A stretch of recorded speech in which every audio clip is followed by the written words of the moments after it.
was like, everyone send me your best, don't be your awkward self vibes. That's just me. Oh, these are all backwards. Let's flip these the right way. Oh, like you got cards. I know. Let's see. I mean, you know what you're doing, so that's cool. I'm like, I like let's that. get the The branding beauty connection. going. Yeah, it's cool. Smart. Hey everybody, thank you so much for joining us, and I am here with the one, the only, there is no other, Dr. Chiddy, Jerry Chiddister. What's up? Thanks for joining me. Thanks for having me. Oh my goodness. Okay. It has taken me, 3 years to get myself on this couch. I know, my office was literally, you could probably see, you really can see me in like some of your earlier TikToks, like walking down the hallway. TikToks are here, and I think it could be in the background. So funny. So I'm so excited to be like here talking with you on this podcast. Oh yeah, I'm glad we finally got time to do it. Yeah. Oh my gosh, you are a busy man. So Yeah. thank you for taking the time with me. Of course. All right, but what does beauty mean to you as someone who is literally changing people's lives by helping them feel beautiful? Yeah, you know, one of the main things of our company, the Plastics Clinic, if you look at all of our bags that we give our patients for surgery, the motto or the theme is beauty inside and out. Because, you know, first and foremost, you think of plastic surgery, I mean, sure, you know, people come in and think outward beauty, right? Like, oh, we're trying to create whether it's more proportion or more symmetry or change the shape of something, whether it's face, the body, and people relate those things to beauty. But something for me that, and I think for our practice in general, is beauty goes way beyond that, you know, and it's not just, because everyone's perception of beauty is different. You know, someone may come in and this is what they want done, and if we achieve that, they feel more beautiful. But other people may look at that and say, that's not my ideal type of beauty. So first off, beauty is just, you know, the eye of the beholder, people will say, kind of cliche. But in reality, to me, it goes deeper than that, because we could do the same surgery on 10 different people, and everyone's inner beauty is outwardly reflects and makes their outward results different in my mind. So, you know, our thing is really, it's inside and out beauty, and so that's something we look to address when patients come in, you know, from not just the surface, the beauty, but inside as well. And so that involves a lot of things like emotional fitness and intelligence, you know, mental health, even social aspects in life. You know, those are things we look at too, because all these things we do affect society around you, the people you interact with daily, the things that you do. So I think there's just a lot more to beauty than just the surface. Oh, absolutely. And I would say probably the thing I would see the most is just an outside observer. And when I've talked to patients after their surgery and before, I say the people who are the most happy with the results are the ones who are most happy with themselves going into it. 100%. Because, and I agree with that. And that's, you know, for something we've tried to do, like as I've gotten busier in my practice and people have a little bit of time to wait between consult and surgery, you know, my thought is like, how do I get them better prepared so that when they have their surgery, it's safer for them, whether that's, you know, physical fitness and whatever. And then secondly, like mentally prepared and emotionally, because like you said, I think their satisfaction with the results is higher afterwards if they're better prepared before and after. So that's definitely something we like are really heavy on too. And so that's a huge part, because yeah, like you would go through all this and still not be happy. I think some people come in thinking that plastic surgery or these things will make their lives better, you know. I compare it to like maybe a couple who's struggling and thinks having a child will fix the thing. You know, having plastic surgery is not going to fix the thing. Yeah, right? That's a good analogy. It's not going to fix it. 2 silicone objects are not going to fix a relationship or, you know, your job position, you know, all these, whatever it is, it's just not going to fix those things. So I think, you know, it's hard as a provider to tease those things out. And so we've tried to implement things that we can pull that out from patients. Absolutely. And so, it really is a relationship with yourself when it comes down to it. Yeah. You're so right. For sure. Very smart. I like that. Oh, it's smart. It's an observation I've had. Smart observation. We'll go with that. Okay, so it has been about 3+ years since you've opened your own practice with your name on the on the board. Yeah. But so how has it been adding businessmen to your job description? Yeah, first I'd say I'm not a businessman. I mean, I kind of was forced into it, you know. I never kind of saw myself doing this role. I'm in my mind, a technician and a surgeon, you know, and I think a lot of times physicians and surgeons in general kind of feel like if I can do surgery and residency, it's hard, I can do anything, right? And so I think we think of ourselves as like we can do whatever. But there's people that go to school specifically for business and how to run a business. And I think one thing for me that I tried to learn early on is that I can't do everything. I don't know everything. There's a lot I don't know. And the more you know, the more you know, you realize you don't know. And when we started our practice, like I was focused on surgery, and so I tried to surround myself with people that had the knowledge that I didn't have.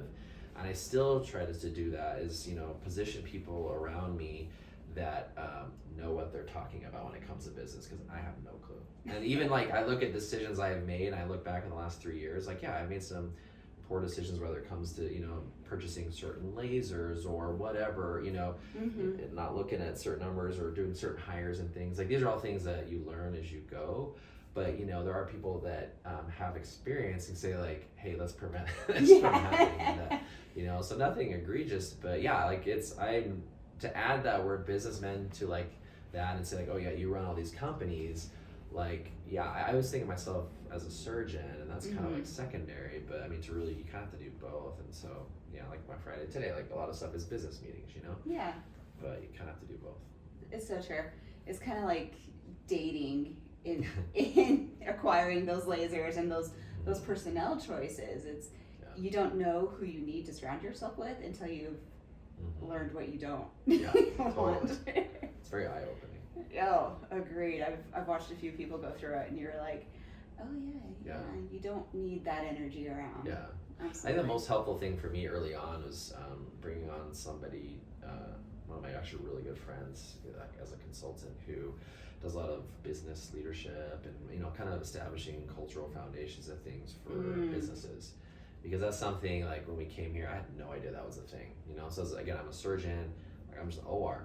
But, you know, in the day-to-day running a practice, like what do you believe as a business? What are your, not even just your mission statement or your values, but like really, what's the vision for the practice? You know, what do you believe in? Because I feel like, you know, when we talked about this, like all those tenets that you established, the foundation early on, like that's a reflection, those are the behaviors you're gonna put forth as a practice. And then, you know, we learned that, you know, you hire and fire based off that, you know. So we interview, all of our interviews are really based around cultural you know, matches with our practice. And so I think that's been huge learning for me to see that, and that really has helped, I think, us build and cultivate a team that's like very specific, but we all fit that mold. Because, you know, just like me on Instagram, like I'm not for everyone. People may look at myself like, he's weird, like why is he dancing, he's old.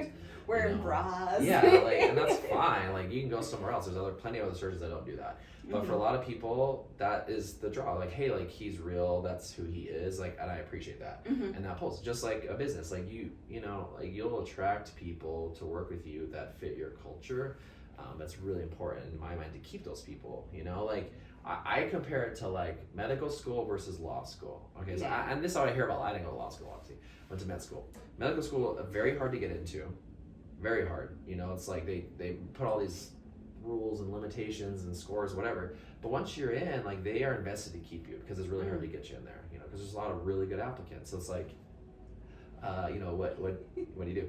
Law school, on the other hand, it's like, okay, you can all get in the beginning, but then they just like, they don't care if you drop out, right? So you start out with a lot and then you end up with, you know, whatever. And so I feel like business is that way. There's, you know, practices that will say, look, we're going to hire and fire no one, you know, no one has value in our minds. Like, you know, everyone is replaceable. Our mind, it's the mentality is more of like, look, like when we bring you on, we want to keep you. We want you to grow within the company. We want to have a long-term relationship with you. And so there's different ways to look at it. And I don't think either is right or wrong. I think there's just different ways to look at it. Okay, so on the surface, it does seem like it has just been nothing but success. But clearly, like, that can't be the case. Yeah. Right? So what have you learned from those failures? And how have they altered maybe the direction that you've grown as a practice? Yeah, so, you know, early on, and I'll go back to this, then address that, because I think we try to establish like a 3, 5, 10-year plan and a vision for what we thought at the time was where we wanted to be. But then when you talk about successes and failures, you know, that plan changed a lot because we had successes in terms of the growth, you know, and the patient growth and the practice growth. So we brought on surgeons earlier than we anticipated. We started building our building earlier than we thought. You know, those are all part of the plan I put in 10 years, but is all just kind of truncated and sped up. But at the same time, a lot of the failures, you know, and I would say there haven't been like gross failures, but yeah, like things in terms of, like I mentioned earlier, like you bring on certain employees and you can work out and it just doesn't. And it's the hardest thing for me is, you know, as a surgeon and just someone who likes to get along with people, it's hard to say like, hey, like this is not working out, you know. Yeah. That's the hardest thing for me because I love our staff, but this sometimes, like I said, culturally it just doesn't work, you know. And so, and I wouldn't call that a failure. It's more so like, you know, it's hard to do that part of the business. Yeah. And so then, you know, we brought on additional staff, people who are better at handling that and doing that. And so that's been good in terms of, I think, addressing like how we approach those things. But then again, failures, you know, I would say like, when I think of probably the worst failure, you know, I don't know, like there's been nothing egregious, but I would say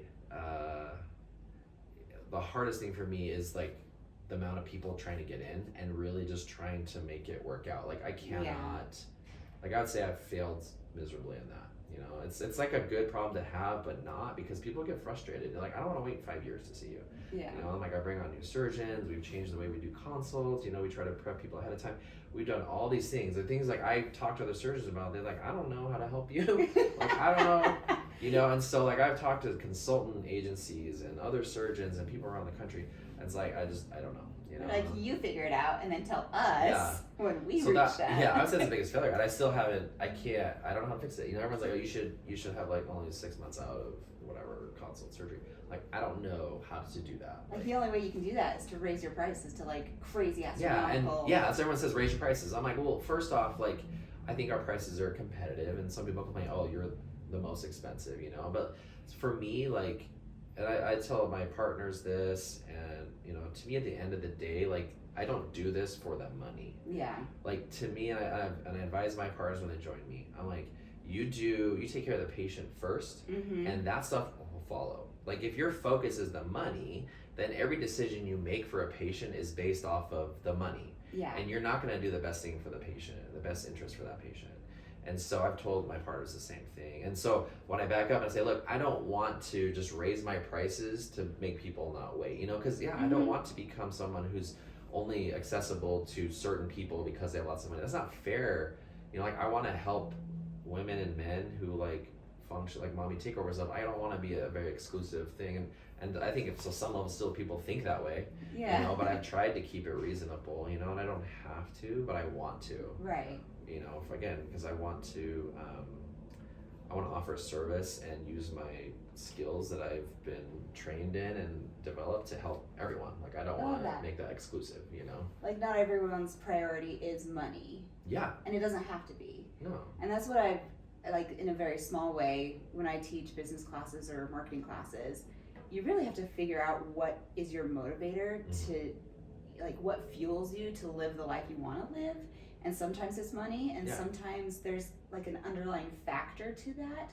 You know, what I tell my students is, for me, it's knowledge and experience. Like, I love learning, and I think that's why I love spending my time with surgeons, because when I'm in the OR filming and taking pictures and I'm learning about the body and about surgery and about all these things, I'm like, I feel the most alive, you know? Awesome. And so, you know, it's not always about money, so I love that. Yeah, and it's fine if it is. Like, again, like, if you're in business, like, you want to run a business and be successful, that's great. And just for my personal approach, I feel like we've been very blessed with success, and even financially, and that hasn't been my focus, you know? Like, because I think even, like, if, you know, a patient has an issue, or, like, you know, someone has a problem and you're willing to help them with that, instead of like, nope, you have to do this, you owe me money, pay me, I'm gonna put you in collections. Like, I don't know, there's different ways to go about it, but I just feel like, you know, like, here it's such a small community. Like, I think to try and burn those types of bridges, like, over time, you burn a lot of bridges with people, like, there's gonna be no bridges left. And so, especially in a small community like this. So that's kind of been my thought. And definitely not perfect. a lot of failures in that sense too, but you know, I think just trying to always refocus, and that's like my focus. I love that. That's so perfect. So what would you say is your motivator then? Like, what is it that fuels you to do all of this? Honestly, like, I love seeing the changes that people experience after the surgery. Mm-hmm. Like, you know, the bulk of my patients are moms who have had multiple kids. I mean, we're in Utah, you know, Yeah. and they are like physically wrecked, and emotionally it's been damaging to them, and Mm-hmm. you know, their women are very selfless, you know, and are like, hey, look, I'm good, take care of my kids, you know. I look at my own mom, you know, 4 kids, like she didn't even start her restaurant, like her passion, she has a Thai restaurant, until we were all out of the house in college, you know. It's like, because she focused on us, and I feel like so many women do that, and they just don't get the, not even the recognition, but like that satisfaction in their own body to just feel like themselves again. Yeah. And so I love it when I'm able to help a woman or a guy just be like, hey, like I feel like I'm myself again. Mm-hmm. Just help restore that confidence. That is such a motivator for me. And some people are like, that's weird. It really is. Like I wake up every day and I'm like excited, you know, to do it. Like it's not boring to me. And that was always my fear when I went into plastic surgery, and that's why I did a hand fellowship, Mm-hmm. hand surgery, because I thought, you know what, like hand surgery is awesome because it will never get boring. Mm-hmm. Hand injuries, you know, people born with hand problems, or you know, as you get older, arthritis, whatever. I'm like, it's just so different all the time, and I'm like, I'm worried if I just do the same thing every day where I'm helping women, you know, restore their bodies, it's gonna be a problem. But as I've done it, I've just realized like it is so rewarding. Yeah. Like, Because every story is different. oh my gosh. So I love it. It's what drives me, and I think because of that, everything around it, you know, and I think my vision has grown. So that's like on the level of like, why do I do surgery? But I think bigger than that, like, it's grown. Where now I'm like, you know what? Like, I want us to be a center where people from around the world come Mm-hmm. to learn, not to have surgery. I'm sure you come. We have patients from all over, but like really to come here to learn from one another, and you know, like share and knowledge sharing, and whether they're estheticians training with our estheticians, or an injection course that we do, or like, you know, I have surgeons all the time visiting me in the OR, and you know, we're sharing and trading techniques. I love to learn from them. Mm-hmm. I got a surgeon a week and a half ago from Venezuela that was here, and we operated together. We came in, and I learned a lot from him. He told me stuff that he does, and you know, back and forth, and stuff like that is just so awesome to me. That is so cool. And that's kind of what we envision with this center, like, you know, that there's nothing really like it. And so the way Yeah. we've designed the space, both the OR, clinic, and spa, it flows very well, where it can be a center of training and, you know, learning. And I think it's gonna be amazing. That's Nothing amazing. like it. Okay, promise me that you'll give me a tour sometime. Oh, of course. Oh, I would We're love our grand that. opening too next, hopefully September. It Oh will my hopefully open in gosh. May, but by September we'll be ready Like for it. full on grand opening. Yeah. Ah, that's exciting. Oh, okay. That'll be awesome. Okay, so speaking of your team, Yeah. you have just added a 3rd surgeon. Yeah. So I cannot imagine that it's easy finding a plastic surgeon at the level you want them to be at to join this fast-growing team that fits your culture and your vibe. Like, it can't be just like putting a listing on Yeah. like Yeah. what On I don't even Indeed or know, something, Indeed yeah. or you know, Yes, whatever. yes, yeah, bulletin board. Exactly. Yeah. So how does one even do that? Yeah, I'm very protective again of our team and the culture and the brand. You know, because I think, you know, I'm not in everything. marketing, but your brand is everything, and you know, everyone that's under that brand is a reflection of it. And one bad apple or one person that's just off that brand, yeah, it can be detrimental, and it's just conflicting. So, you know, I interviewed like almost, I think, 10 plastic surgeons. 'Cause Oh, wow. we, you know, so our Dr. Garlic, you know, he's awesome. I've known him since we were in medical school. So that's Okay. why I've known him for 12, 13 years now. And so we always kept in touch. Mhm. And he went to University of Utah for residency, and I Oh, went to okay, Houston cool. for his fellowship. And then, you know, we were in touch, and it was interesting because at the time I was not looking to bring anyone on. Mm-hmm. You know, I just was in a position where I was not very trusting of people. So I was not thinking of having any other surgeons with me. I'm like, I'm just gonna have my little practice, do my thing. But it just got so busy, and I had to like kind of really like reassess myself and say, you know what, like I want to help more people. I can't do it alone. And I talked to, you know, Mindy, my wife, and our staff about it, and I even, you know, talked to Jared a lot, and so we ended up working out where he joined us. Mm-hmm. And so that's been awesome. And you know, he was with us for a couple of years until we decided like, hey, like he's now very booked. Yeah. Let's bring somebody else on. We have this new center, like we want to fill it. And so again, we started interviewing, and Dr. Garlic actually had met Brian, so Dr. Piper, through his fellowships. They both did fellowship in Houston. And so Jared was ahead of him, I guess 2 years, and interviewed Brian for the fellowship spot. And Brian ended up going there. Jared told me, he's like, this guy's amazing. You know, he has his MBA. This guy's a plastic surgeon, has an MBA. He went to Duke, he went to Dartmouth. You know, he loves doing face, loves doing everything. He's just a really smart guy. He has family ties here. We're like, we have to try. Like, okay. So like, I mean, he honestly, he's fantastic. And just, so I met with him a couple times. I kind of like slid into his DMs, kind of awkward. But then, yeah, he ended up coming out here and a couple times, brought his family. And he told me, it wasn't until because he had other job offers that he was really considering. And when we went up to the hill, now we're up in Draper, where it was dirt at the time, I took him up there and I kind of showed him, like, this is where our building's going to be. You know, and when he's like, when I stood there and I saw that vision, he's like, sorry, it's emotional. But, yeah, he like caught that vision, and that's what he's like, I know, like, this is where I need to be with my family, and like, I see like what you're trying to do, you know. Sorry. No, so it was a very powerful moment, but yeah, like it was cool, and he's been phenomenal. That's incredible. His patients love him here. I have, you know, all the time people message me like, and I send them screen, you know, I'll send like, hey, look, someone told me, but they're like, hey, I met Dr. Piper, thanks for recommending him. He's amazing, you know, and they just love him. And our patients love Dr. Garlic. So yeah, it's hard to find the right person, but when you do, like, that synergy, and like, it's incredible. You can do some awesome things. That's beautiful. Oh, I love that. Yeah. I love when the universe is just like, here you go. Yeah. Not that it's been like easy. Yeah, definitely not easy, but yeah. Just the energy. You just moments of grace, you know. Absolutely. And it's just like when you stay focused on something, sometimes you put all of your energy and everything into that. Sometimes the universe is just like, okay, you're serious about this. Yeah.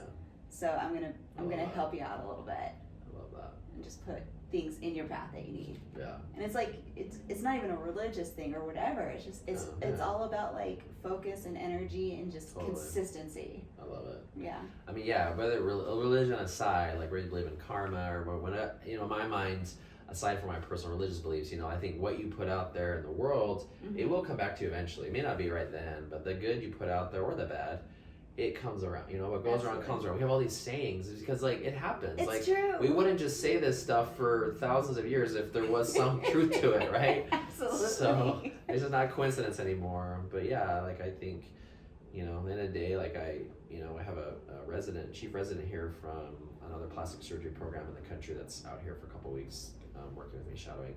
And so I told him yesterday, it's like, you know, every interaction you have with any human being, like, you know, you have two choices. You can be either nice to them or you can be not nice to them. But those add up in my mind over time. And you may think you're never going to see that person again. You can treat them how you want, but that's not the case. Like, we're all in some way connected. Yeah. You know, we don't see those connections, but we're all connected somehow. And I feel like, you know, every person you're acting with, like, why would you be mean to that person? You know, because what if that person someday is supposed to save your life, or you know, who knows? Who knows? But exactly. That's kind of my philosophy on that. I would agree with you on that one. Okay, so that brings me to, you know, a successful practice, business, whatever, depends on so much more than like the surgeons or the business owner. So curating that solid team takes so much effort and resources and time and spans so many areas of expertise. Now you've kind of touched on this, but when you're looking for things in the team you surround yourself with, what is it that you're looking for? Yeah, I mean, I think the first thing I look at is a relationship of trust. So, you know, above all, like, you have to be able to trust the people that you're working with every day. Because, like, you spend, you know, think of the percentage of time you spend sleeping, you know, up to 30% of your day, 8 hours, let's say, maybe more, some people, a lot of people less. But, like, yeah, you're probably like, you know, 10%, I don't know. But, you know, you spend a lot of time asleep, okay? And then the rest of the time, mostly you spend at work. Yes. Another 8 to 10 hours. So I'm like, I love all these people. Like, look at you, nice a rock star. Well, they have to put up with me. What's that? Yeah, you can double take.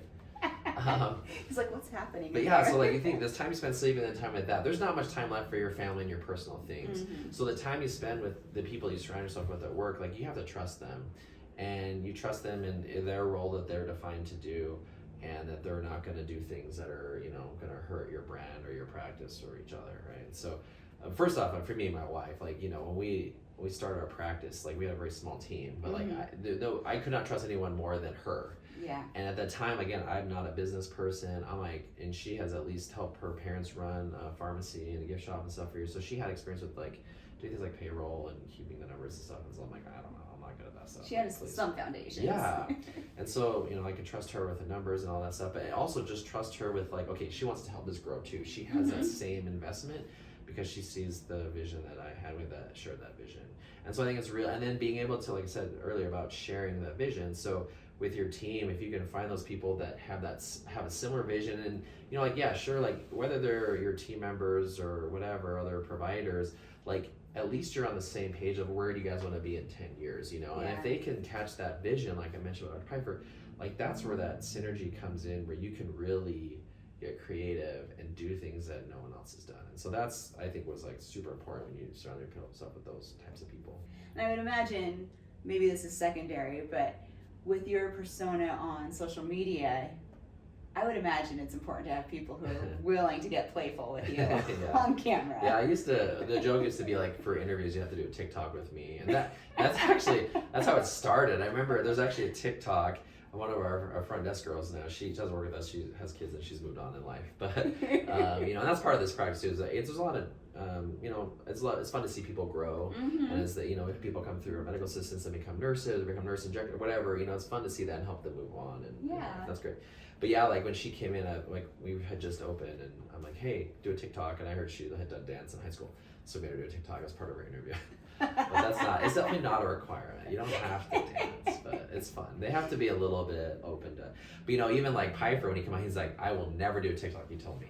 I think he got so much grief. He saw Jared, when Jared came on, getting all this grief from the guys in Houston, girls, guys.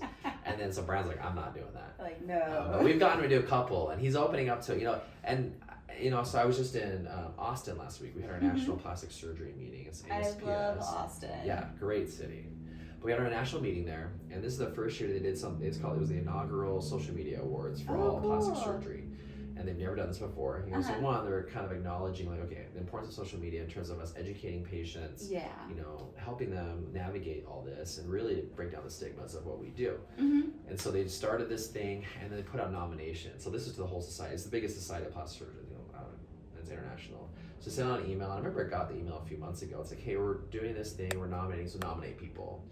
And so I wasn't even there in Austin yet because I was operating here, so I was flying out later.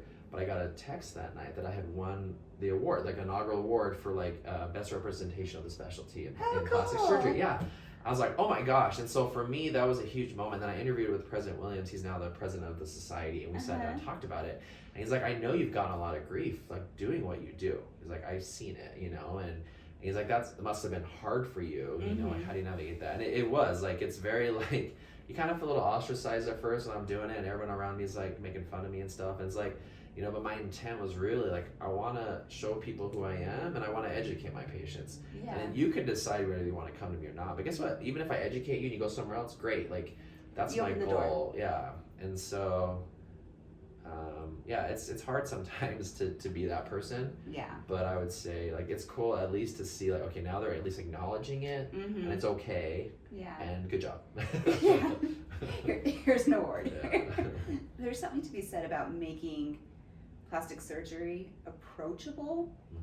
Because, I mean, little tidbit about me, I have so much social anxiety that I don't go to a doctor ever for anything. Like even something like normal, right? And so I imagine going to like a plastic surgeon saying, this is a deep, dark desire I've had for myself. I want you to cut me open and do this for me. Like, there's so much emotion behind that. A lot of trust you put. So much trust and vulnerability. Like, put me to sleep. Yeah. Cut me open. Yeah. Change how I look. Permanently. Yeah. Like, to make that whole process approachable. and to educate them in a way that they're entertained and feel like they can trust going to someone and opening that conversation is a beautiful thing that you've done. Yeah, I like how you put that. I like how you said the trust thing, because that's huge. I think that was kind of my goal. I think early on I didn't know what my goal was, Yeah. Like I said, I wanted to educate, I wanted to, at least break down some barriers and stuff. But I think as I've done it, it's evolved. And I think again, I had patients that would come into me early on and say, because they're trying to get their implants exchanged or something, let's say, for example. And they say, I never met the surgeon until the morning of surgery. And then they marked me, did my surgery, and I never saw them again. And I'm like, what is this? Like, that's not, and that's, I've heard that so much. And so we do our best to always follow up. I see my patients, I'm available for my patients, not perfect at it by any means. But, and I think most surgeons are in that realm, and I always tell people, look, for me, it's not quantity, it's more about the quality. And I treat every patient as if it's my spouse or a family member on the table. I take my time and I'm done when I'm done. I'm not rushing through anything. I'm not trying to do 3 cases at one time and no, I don't do that. And sure, I could do that, and people are like, oh, get through your list. Like, that's not my goal. Like, I want to help people as much as I can, but I'm not gonna compromise someone's care or results. I just do my best, and sometimes my best is it's definitely not perfect, but it's the best that I can do, and I try. I think the hardest thing for me is setting expectations with patients, right? So when you come in and you say you have a thing, for me it's hard and a challenge to me as a surgeon to envision what you're envisioning, right? I have to capture your vision, and sometimes it's hard to convey that in words or pointing at your body. And so inspirational photos, you try to do all these things to figure that out, but at the end of the day, you're trusting me not even just to cut you stuff, but to make you look like how you see you want yourself to be, right? Because I can't see that. It's hard enough to do that with your hair stylist. What color do I want? Well, let me tell you, brown is okay, there's a million shades of brown. What's up, dude? Come here, man. Come here. Go, we gotta say hi to Mike. Come, we're doing a podcast. Mike, come say hi. What's up? We're doing a podcast here. This is great. So this is Mike. We worked on the OR together downstairs. He's awesome. Nice to meet you. Nice to meet He you. knows more about the Jazz NBA than probably my son. You're my son. Heck yeah. I love he's this. awesome. I love the pink scrub cap. Thank you. Yeah, he's representing. Did you watch the game? I went to the game last night, actually. Oh man, I'm sorry. You wasted your money on that game. Well, did they almost won? Almost. And then they lost. Yeah. Yeah, that's fine. Almost is not winning. Yeah. The first place loser. Okay, so we've talked a little bit about company culture and how you didn't know what it was before you started here. So how do you think company culture does affect the success or failure even of a practice, as well as each individual within that?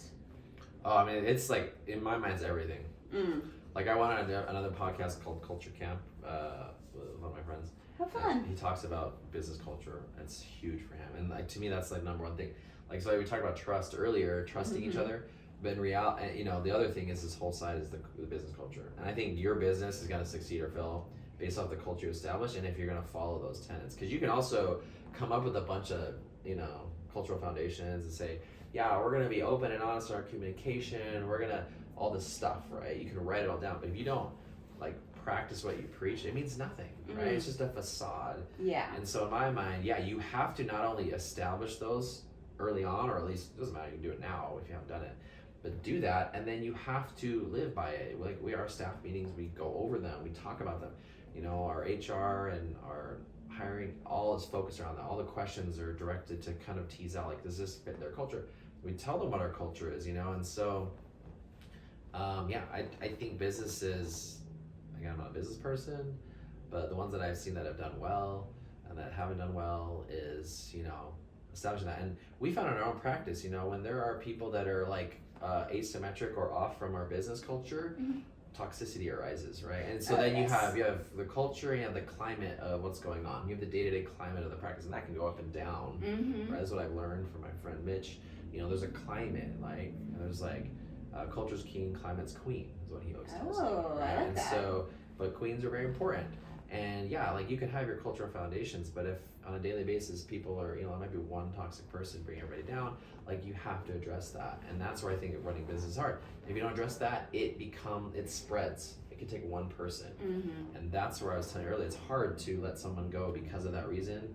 But in my mind, that's more important than any reason. Absolutely. Absolutely. Agreed.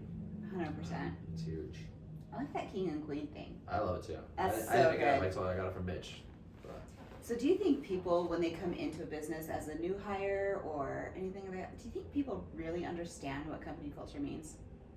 No, because like I said, I didn't understand when I came in, and so when we do onboarding and stuff, we really go through all that. Awesome. And then even like our providers and all of the people in leadership roles spend time with Mitch, for additional leadership training, and it's all cool. focused around the culture, but also how to build their leadership skills. I love that. So it's like constantly like bombarding people with it, but it's, again, you have to live it. It has to be a living, breathing, and it's a dynamic thing. It's not like it's static and you just do the same thing. Like, it evolves, and we add cultural foundations, and or we modify some just to make sure as we're growing as a company.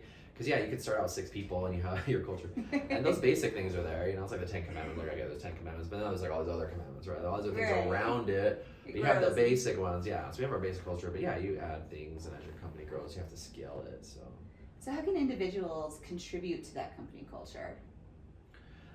I mean, I think it's, again, if that person, like, in their day-to-day, their personality, their behavior, their own, like, perspective on life, if that kind of how they live and their own culture, I guess, their family, whatever it is, if that's in line with the business culture, I mean, they're essentially living that, and they're just an extension of it, and they're just magnifying it, Absolutely. But it's hard. Some people, maybe like business culture, they're very in tune with it, but in their home life, it's very different. A lot of people have their own personal things going on. Everybody has stuff going on, and so it's always hear like, oh, like, leave your stuff at home, and I don't know. I think that's fair to some people, because then you're like you're trying to partition your life, and I think that can cause issues too. So, I think they become your family at work, and sometimes, they're sharing things because they're going through stuff, and that's okay in my mind. Yeah. But I think, to really, like, to help with that culture, like, I think it really is based, again, that's why we hire people who have that same culture innately. Absolutely.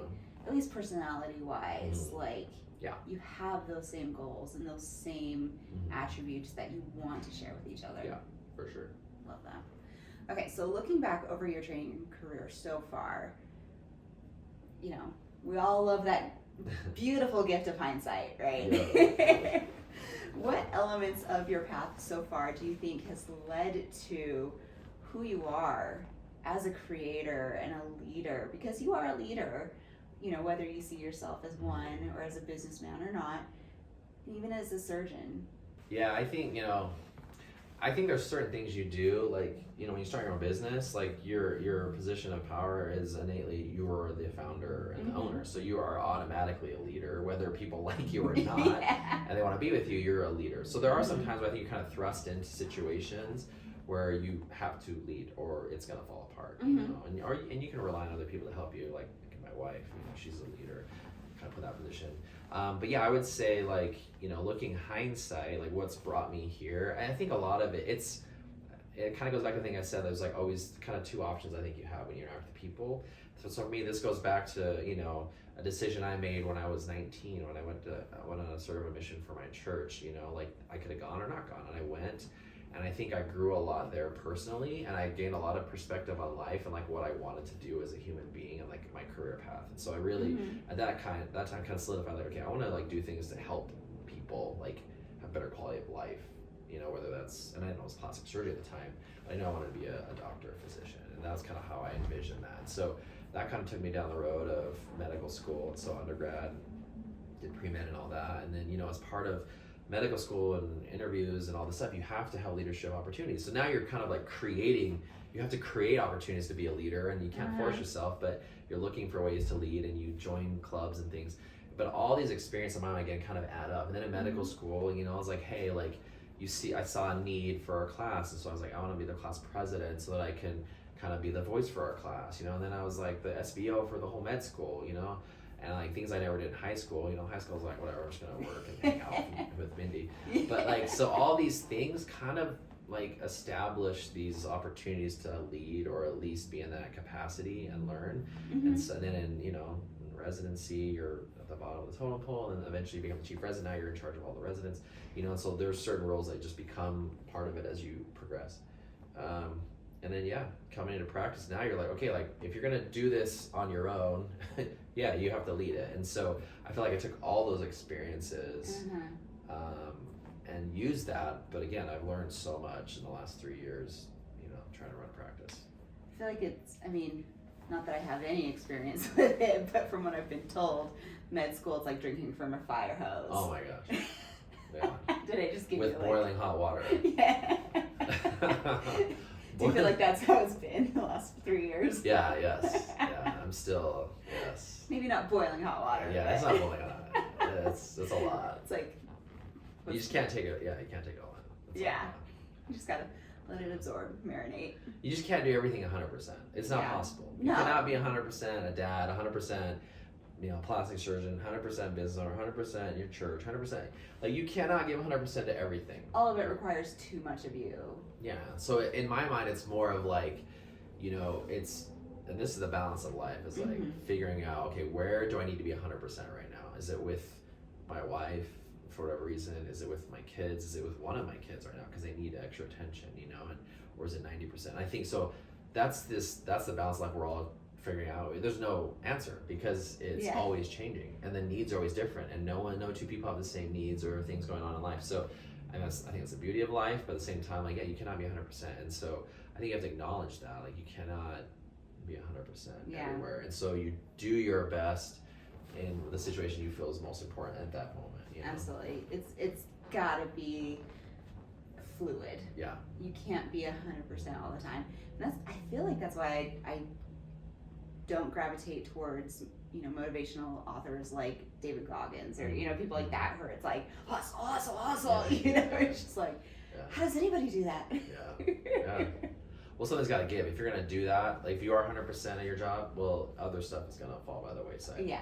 So you can do that, but if you want to have a balance, like, that's people like, how do you do all this? So I'm like, honestly, I don't. Like, there's days, you know, I get home 8, 9 p.m. every day, and I'm like, man, my kids, I got to see my kids tonight, you know. So then we're like, well, let's take a weekend thing with them, you know. So we're always trying to find ways. And so I think it's like that feedback you have to acknowledge it, but sometimes you look past it. You're so busy, focused on stuff, you know. And like, I don't know, lately, like, just looking at like just time in general, like how, you know, precious of an asset that is to all of us. Absolutely. And we just, you know, the more you do, I think the more you realize, like, man, like, time is the most valuable thing, like, over anything. 100%. You know, you don't know how much time you have. Okay, so as a leader, it definitely often falls on you to help develop those skills necessary in your team.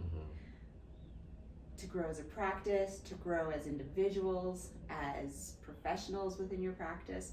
So how do you create space for them to do that? Yeah, so, you know, everyone's role is going to be defined and different. So I think initially kind of defining, you know, people's roles in their job descriptions and what they do and who they report to. So knowing, like, having that structure is important, and that's always the thing we're trying to learn and grow to do, because, you know, especially as you're scaling and doing things, you know, you have to be able to expand that structure system. So that's important. But then once they have that, and helping them in their defined role, because, you know, like you said, there may be certain things like, okay, when it comes to like the physician associates that work with me in the OR, like, I can directly train them up to where I feel that they're competent and comfortable doing certain aspects of surgery with me, right? But when it comes to like leadership training and stuff, like, look, like, that's not my specialty. And so as I said, we rely on other people who, whether they're consultants or within our practice, to help us develop those skills, because I don't have them, you know? So I think acknowledging that, like, okay, they have to be developed, but we can't do that. We need someone to help us with that, you know? And that's why, you know, big businesses will bring in consultants from outside to do things certain times, because they don't have it internally to grow how they want to or in that direction. So I think, but also acknowledging that, yes, like, you have to invest in your employees. I think if you take the mentality of like, if they leave, I don't care, you're not gonna invest in them. You don't care, you know, about their personal growth or where they wanna be. And so I feel like you know, your company is not going to grow in that direction because you're not investing in your employees that you have. And it's not going to grow because you're going to be constantly investing resources into rehiring, retraining, it's exhausting. Yeah. That's so exhausting. Like, you want to have that retention long term. Yeah. Like I would love it if we hire people in 100% of the state. And again, I get it. Life things happen in life. It's all totally this different. stuff. Totally But different. I don't care. Like if they come on, like we're gonna be fully invested in that person and do everything. If they leave, guess what? We're happy for you because we care about you. We want you to succeed. But at least while you were here, we did our best to help you grow, and you can take that somewhere else. But yeah, a lot of people want to stay and continue to grow with the company, and we try to promote within and do that stuff. Like I just because people are driven, and we try to hire those people. We have a great team right now, and let's continue to grow. That's so We great. get I get so many DMs like, hey, when are you opening your place? I'd love to apply. Like, yeah, please email my office manager. We get a lot of people applying, and so again, it's really filtering. Like, is this going to work for you? Because maybe on social media, I mean, we are what we are. Like, we show who we are. It's not like we're one thing. You see us, then you come in, you're like, oh, it's like totally opposite. No, like I'm the same person. A lot of people are like, oh yeah, you're the exact same person. And I'm like, yeah, that's. Like to me, it'd be too exhausting to pretend to be somebody else on social media and then in real life be somebody else. Like I'm just me, And same with our staff and our company. And so hopefully people that apply like see that, And so like we try to filter and bring those people in who are gonna help with the team. Seems like a very solid, good team. Yeah, I love our team. I love our team. You and Mindy have done a great job. I love it. Mindy's done an awesome job. I mean, she literally runs. I don't run the business. Like. If you were to say, how are your doors still open? Like this door right here and the lights on, it's not me. Like, yeah, I do the surgery to help fund the business, but I'm not the one making sure I have cases to do, and the clinic runs smoothly and that everyone gets paid and that, everyone's getting along. And we have almost 40 employees and there's only 3 male employees, me and the other 2 surgeons. The rest are females. And people are like, how do they all get along? I'm like, actually, they do amazing. And yes, everyone has things, but again, because of the culture and, like all that, like they do amazing and they work well together. That's awesome. Well, good job, Mindy. Rock star. Killing it. Keep up the good work. She's awesome. It does kind of fall to you and Mindy probably, since you're both partners in this, to create the vision for the practice. So are there any little tidbits you can give us about your vision for the next 5 to 10 years? Like, what are you going to do with that big building up on the hill? Yeah, so I kind of mentioned this earlier, but I think my vision has changed, mine and Mindy's vision, and then because it's also been augmented by bringing on like Dr. Garlic, Dr. Pfeiffer, and even our nurse injector and estheticians and people that have really kind of like helped build this vision that we're all kind of seeing together. Because I want them to be just as invested in it as I am, but I would say my vision has changed. When I first started this practice here, I was just trying to feed my family. Yeah. Like yes, I want to educate people and help people, but guess what? Like I had no income. I came here, I had nothing, and just trying to feed it. And that was in January of 2020. And guess what happened in March? Oh, yeah, COVID. So I'm like, this is like a survival mode, and luckily we're just very blessed and we had a small team, but things worked out and we continued to grow during that time, and a lot of practices did. But so my vision at the time was like very short-sighted, but then, April, May of 2020, I met with my friend Mitch. Again, he's in the Army, but he has a lot of leadership stuff. He now has his own consulting company. But we met. He helped me establish all our cultural foundations because I had more time. I was on call and I couldn't do surgery for 6 weeks. So we sat down and we just outlined everything. And then we made like this vision board for 10 years. And it was everything though. It was not even just like my business stuff, but it was all my personal stuff. Like even mapping out, when does my son graduate? When does he go to college? When does my daughter, my youngest, we mapped everything out and we made a timeline. And we said, okay, when do we want to try and build a house? When do you want to do this? All these things we literally, and so it's very empowering to put that on paper. Oh, yeah. But it also gives you perspective, like holy crap, like time's gonna fly by, So it makes you panic a little. Yeah, bit. but I advise people to do that, and then in terms of the vision, I was like, well, I said earlier, maybe at 5 years we'll look at like building our own place, because I always wanted to do that. That was one thing I was like, when I started our practice, like I want to own my own space, real estate. So that was like our 5-year plan. But that's changed, and so it's augmented. So once we started doing this project, as we were getting into it, it got bigger and bigger, and I thought, wow. And so my mind was like, what's possible with a space like this? Because there's nothing like it. I've never seen it like it in the country, and I've talked to a lot of surgeons, and just what we're trying to do, I think it's different. And we don't know.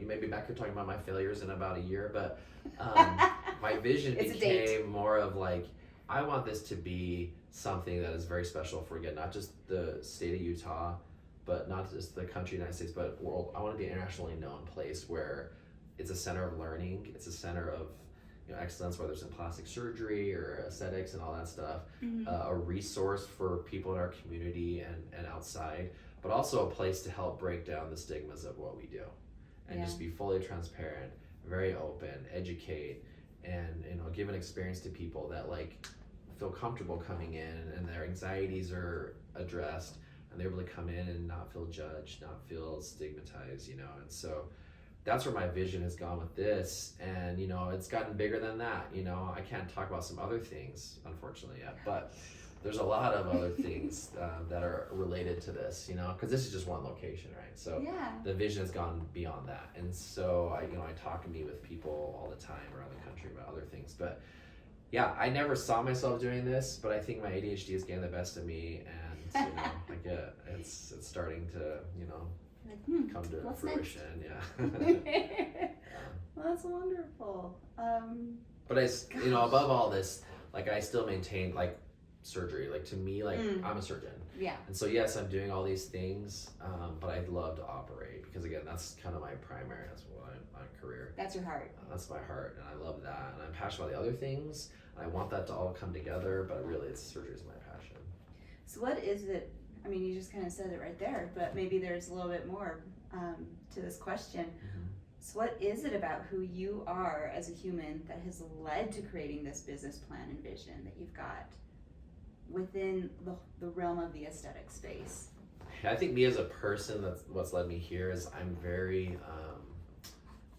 very trusting person, but I'm a very non-judgmental person. And I think that goes back to my childhood growing up in Saudi Arabia. All my friends were from all over the world. We had different backgrounds, different religions, and so I grew up in an environment there where I just never felt judged by anyone, at least, are my friends and everything.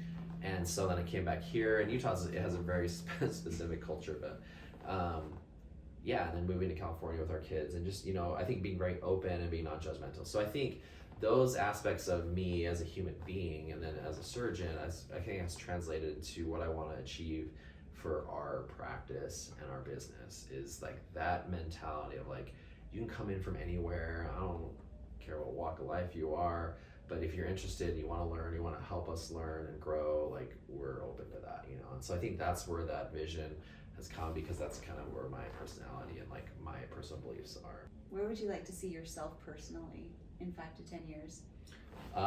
So in 5 years, I don't want to be operating as much as I do because it's physically taxing on my body. I do a lot of surgery, but because I know I'm getting older. Massage.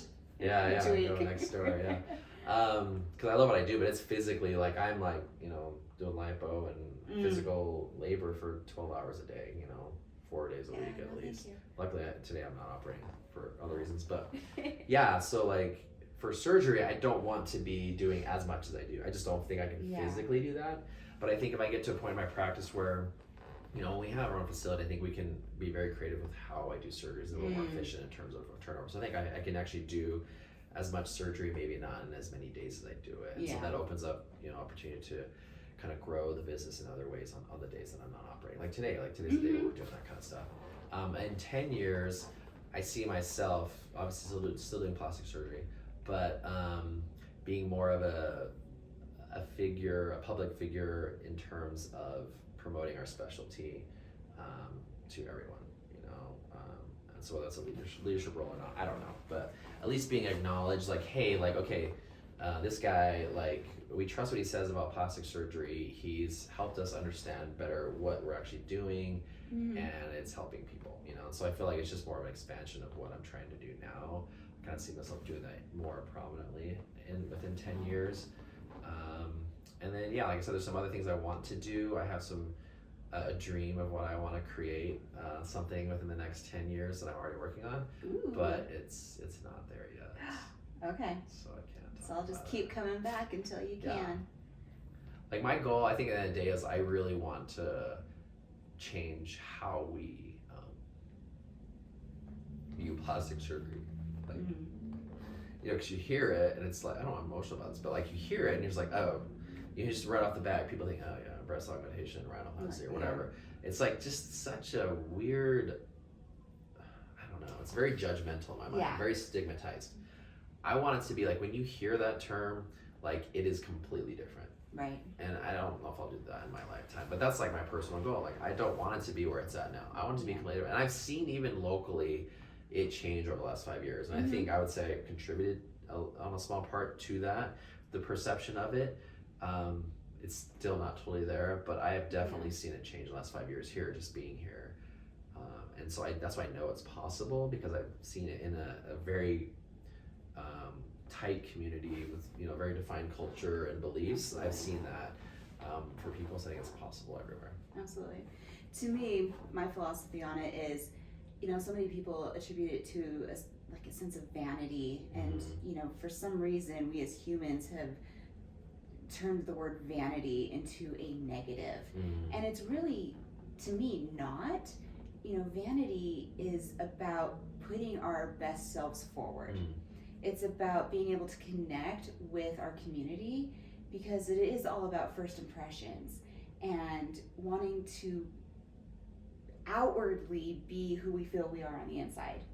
And it's making our outward appearance match. And whether it takes being able to surgically fix something, or through a spa treatment, or I mean, if we're looking at my face, you know, all my TikToks all been about a chemical peel that I did last week. You know, no matter what it is, or whether you're into beauty treatments at all or not, we all have something that we prioritize in regards to how we present ourselves to the world. And to me, that's what, you know, quote unquote vanity is. And it's not necessarily a bad thing, you know. So I love that. my philosophy is the myth of vanity. Love it. That's really cool. I like your perspective on that. Oh, thank you. Yeah. You can borrow it. Thank you. Spread that out. All right, well, thank you so much, and I'll let you go. Thank you. I'm going to link everywhere you can find Dr. Chiddy, Jerry Chichester, down below in the show notes. So, all right. Thank you so much. And you better believe I will be back to find out updates on your building and all these other little I'll post about it too. things you've got going. So, awesome. Thank you so much. We're going to see you again.